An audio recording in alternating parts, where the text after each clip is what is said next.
Hi, my name is Gerhard. And my name is Alexander. And we're going to talk about electronics and their pollution.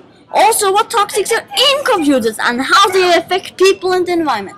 The electronics industry is polluting our planet with waste. We need to change that. Did you know that 29% of your electronics are made of plastics? And electronics are used for communication, entertainment, and research. Basically, they make your life easier. Animals are drinking toxic chemicals that are spread from animal to animal. It could even affect humans when they eat the animals that took in toxic chemicals. This process is called bioaccumulation.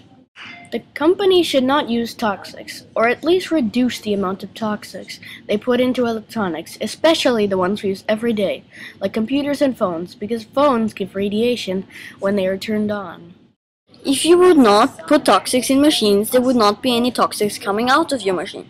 So it can't pollute, and it would not be able to be called e-waste, but they could call it clean waste. If you recycle electronics properly, there will be a lot of reusable materials. But since a lot of electronics are not recycled properly, the reusable materials are destroyed, therefore releasing toxins. If electronics were recycled properly, we wouldn't have to use more toxic materials. We could just reuse the materials. If they send e-waste to countries like Ghana or China, then they will be burned, and people who work on the dump or live near the dump, and also animals of course, they breathe in toxics every day, and they can die earlier than normal living things.